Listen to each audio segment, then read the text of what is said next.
Tulandireni anthu a Mulungu nthawi ino yakumasana.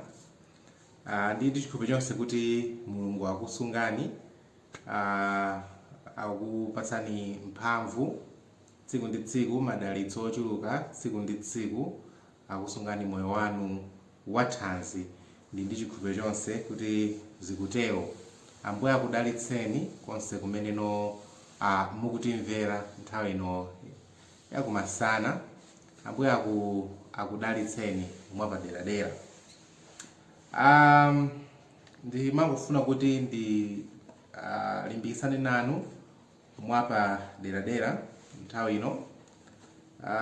Abale ndi alongo, kunena zoona zake, ndimafuna kuti tilimbikitsane pang'ono, chifukwa abale ndi alongo tikukhala mu nthawi yovuta kwambiri.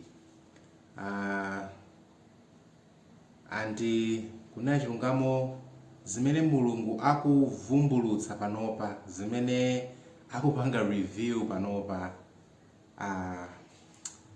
zikumakhala zokhudza mtima kwambiri. Ndikusowa kuti ndingayankhule bwanji. Zikumakhala zopatsa kukhudza mtimawo, kuti kodi nde titani, kodi ndingapange bwanji kuti ndigawane ndi anzanga, ndiawuze zimene Mulungu akutivumbulutsira masiku omaliza.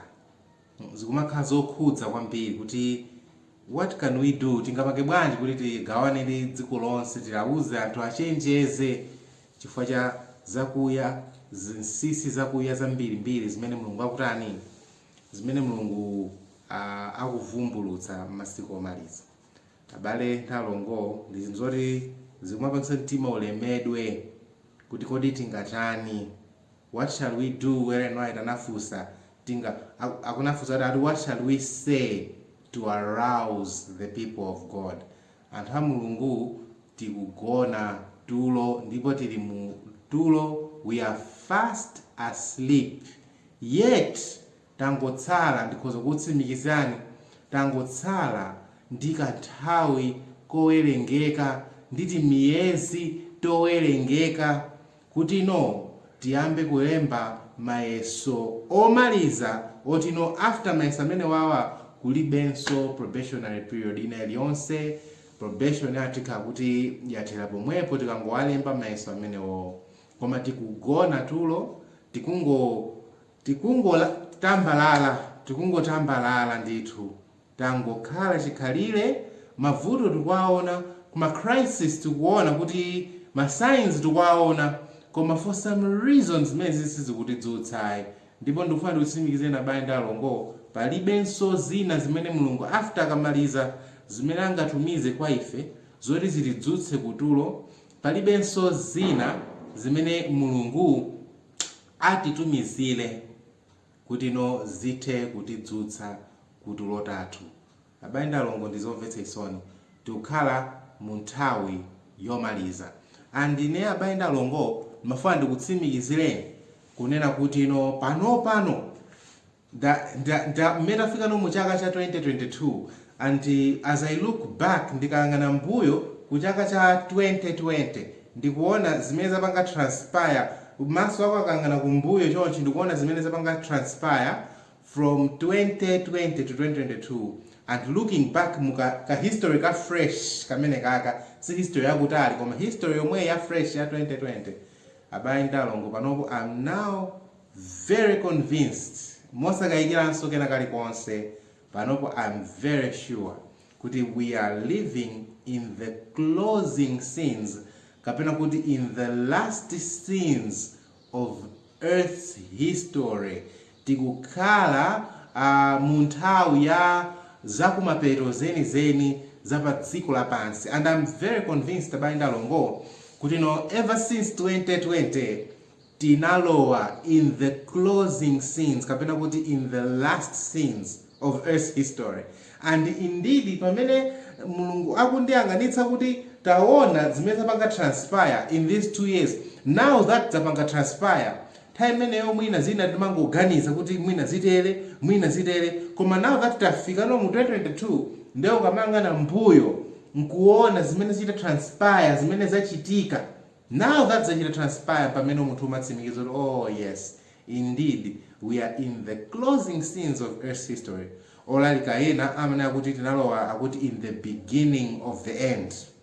Abayenda alongo musakaike. And I wish, I don't know tikapange bwanji, ambuye atithandize ndipo ambuye akuunikireni in your minds amene mukundimvera amene mukuonera at this hour.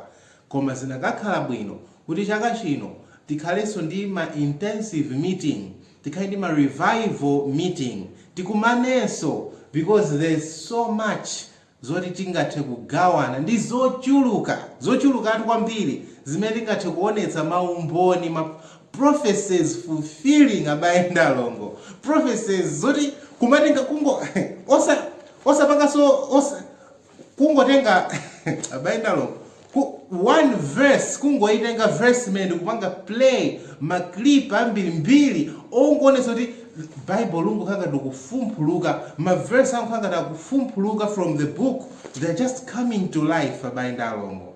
It's happening. We are living in the most exciting time of Earth's history. Imetu kuona ma prophecies amene adalembedwa ichichunguchi list ya ma prophecy ichichichitika taona ni ichichitika ndendende mene Bible linanenera. I really wished tina Mulungu atakukhudzani tinapeza plan yoti tipangenso ma Bible studies sindukamba tu theory imene ndikamba kapena kuti mwe ndingokamba zongosangalatsa wanthu, ayi ndikunena zenizeni actual plans tikhale nawo ndikupanga ma plan. This is June. Nthawi inonde the best time now pakana chamu November imakhala period yabwino imene kulibe zosokoneza ngati weather makamaka imene mukondo khala yosokoneza nthawi zambiri. Ndi nthawi kuti ikhala a sunny time yoti kumakhala kuli miyala. This is the time for Bible studies. This is the time for revival meetings, and I really wish Mulungu atatichita convict kumene tiliko kuti ndithu tipange organize zinthu zimene zizi chifukwa I'm telling you kuli zambiri zimene tikuyenera kugawana bayenda alongo, zambiri chiphwando prophecy yungofumphuluka m'Bible.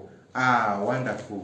Ndipo ambuye atithandize kwambiri tikukhala kumapeto kwenikweni kwa nthawi. I'm so convinced we are at the end of the world.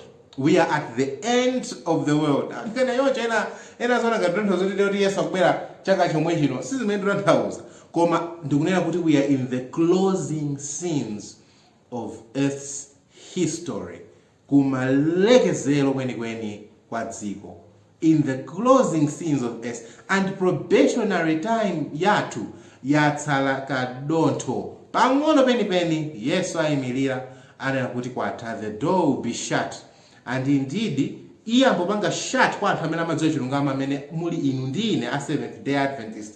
Iye ambopanga shut kwa ifeyo kenako Yesu asiya kugulitsa mafuta kwa ma Seventh Day Adventist ayitanira anthu ena amene analibe mwayi omva zilungamo zathu. Nthawi yatha abayenda alongo, nthawi yatha, and you and me we are playing games ndi chipulumutso, tikuseweretsa chipulumutso koma tizagogoda. I wish ndinakakuonetsani zimene abayenda alongo, I wish tinakhala ndi mpata kuti ndikhoza kuonetsani zimene zinalembedwa mu chapter 67 cha early writings mene ndinachiwerengacho. It was just a few days ago. No, in fact it was Sabbath last week. As I was reading, ndamaliza kuwerenga ndili katikati ndamalizanso ndikuti thupi langa kumachita mantha pamene nalipo nanyamuka mapita koma mutu kuganiza kuti koma what zoopsa kwambiri, ma warnings zoopsa ontunthumitsa mtima, onjenjemeretsa, ma bitter herbs. Mulungu alibe nthawi yoti panga flata panopa. Chipulumutso chathu chili at stake. Ife tikungoseweretsa chipulumutso kumango tikuseweretsa chipulumutso chathu tangotambalala. Yet the time is almost finished, and when it's too late Mulungu sazaona nkhope iliyonse. Satsegula chitseko, no matter mulile misonzi yotani, utilile misonzi yotani, he will not open. Now is the time, the door of mercy is opened koma tikungoseweretsa chipulumutso. Ndipo Ambuye atichitire chifundo, Ambuye atithandize. I wish nditapeza mipata. I really wish titapeza mipata. Chifukwa kuyambira ndithu chaka cha 2020 panopa ndatsimikizika kwambiri kuti kuyambira chaka cha 2020 talowa in the closing scenes of Earth history. I really wish you could find time abayenda alongo yoni tiwerenge Matthew 24. Ellen White akunena kuti in the 24th chapter of Matthew, chakamza Matthew 24, akuti the 24th chapter of Matthew is pointed to me akuti again and again, more bwereza, as something that is to be brought to the attention of all. Akuti Matthew 24 igwenera Anthu aidziwe, it should be brought to the attention of all. Akuti we are today living in the time when the predictions of this chapter mumve bwino are fulfilling. Akuti kukhala munthawi imeneno zinthu zimene zidalembedwa mu Matthew 24 panopo zikupangidwa fulfill. Mafani kutsimikiza na bayenda longo. Mawu amene they are so true today. Akuti let our ministers and teachers explain these prophecies to those whom they instruct. Let them live out of their discourses. Achotse muzokambirana zawo matters of minor consequences. Zinthu zing'ono abale ndalongo ndingampe bwanji. Ukapita ku church la Sabata, anthu akukambirana zinthu of minor consequence. Zopanda phindu zoti nokodi anthu zapanga prepare bwanji zizi for the coming crisis imene isadaonekeko nthawi ya Noah. Flood ya Noah izaoneka mwana to the time that is coming kutsogolo kwathu. Flood ya Noah izaoneka yaing'ono. Yet tungokambirana zopanda phindu mapulpit ndi makotale ndi machalichi mwathu. Tikungambirana zinthu zoti milk nkaka weni oti nosuku tithandiza mnthawi ya Sunday law. Don't get me wrong. Sindanthoza kuti tisasegule makotale athu kapena tisapange zimene wanga church. No, koma the people need present truth. We need to nthawi yambiri ipite kuma Bible study ku church masana, present truth sermons. Koma we are fast asleep. Ndikuti if you find time mwerenge chapter 67 cha early writings. Tisiya mazibwana ndikupanga machaliches. Tisiya ndithu. Anthu akuti adza yenda nyanja to nyanja looking for present truth messages, koma akuti they will hear the words too late. Mwachedwa naso. Izafika nthawi yoti anthu adzafuna ma Bible study kwa Mulungu adzauza kuti mwachedwa nazo. Nthawi inakupatsani mangoseweretsa. Tupanga zibwana kwambiri ndi chipulumutso. Ambuye atithandiza kuti let them live out of their discourses. Achotse zokambirana zawo matters of minor consequence. Pali zinthu zake ndi minor issues. Zing'ono. Nkaka kuti sitimene wakambirana kuno kuti ufati zidya hard stuff. Koma kungoseweretsa miyayi ndithu. Ambuye atichitire chifundo. I have to tell you these things. Singati kukhala cheteso, mlonda sakhala chete, naiso ali pa mlandu waukulu ndi Mulungu wake wakumwamba. I have to tell you these things. And akuti asiye matters of minor consequence and present the truth that will decide the destiny of souls. Ambuye atithandize tiwena ndithu tizikambirana zinthu zolino ziwabweretsa anthu chipulumutso, zipanga decide mathelo awo, destiny ya miyoyo yawo. Ambuye atichitire chifundo. Nangofuna ngopasani chithunzi koma ndithu zambiri ma prophecies a Matthew 24 aja amene anapereka Yesu aja akuchitikano pano onse nthawi imodzi. Nkhondo, njala, matenda. I wish we could just meet brothers and sisters. Kubwera food crisis akuti imene sanaoneke konso. A food crisis is coming. nothing tungopitizabe kumadalira kugula every day pansika, yet a food crisis is coming. Tidakakhalabe m'mizinda without any plan kuti kodi itanyabwera food crisis imene ndizayijesa bwanji banja langa. Tilandira nazo mark of the beast. Tilandira nazo mark of the beast. Mark of the beast anali kale olalikira Jeremiah Davis atabwera ku Malawi, anthu adzalandira mark of the beast chifukwa cha nsima. It's coming, I'm telling you. Chifukwa cha kutambalala kumene tatambalala. I wish ngana kutsegulira ni Ezekiel kandi Jeremiah, pakati pa Jeremiah ndi Ezekiel Mulungu akuti wakula muntambasale. Anthu ambiri mbado wa number 4 uno takula moyo wa ntambasale, ati pachoopsa kwambiri. Pachoopsa ambuye atithandize. I wish ngana kuonetsani ndithu, I wish mpata umene utapezeka. Koma I hope Mulungu pamene mukundimva, I hope Mulungu angathe kukukhuzani mtima kuti no mupange tipange organize Nthawi zoti tikumane, let's have Bible studies, tidzutsane, otherwise time is running out mothamanga kwa basi. Nthawi ikutha mwa changu. Ambuye atithandize. Nkhondo, njala, matenda, ndi climate change, zinthu follow zimene zonse zikuchitika at one pivotal point, zikungokumana nthawi imodzi. Ndi sign imeneyo yoti mbado umene ungaone nkhondo, njala, matenda, ndikudzaona climate change nthawi imodzi. Mbado umeneyo Yesu anawutsimikizira, mbado umeneyo sungapitirire. It cannot happen. It cannot happen. Ine ndikunena mokutsimikizirani kuti mbado umene ungaone zimene zizi sungadutse. Mulungu sanganamebodza. We have a sure word of prophecy. Ndipo Mulungu ananena kuti amene angaone masaina wawo onse ndikuwaona nthawi imodzi. Climate change, matenda, famine, ndi nkhondo, ndi rumors of nkhondo. Angazione izi zonse nkumangopanga compact at one stage.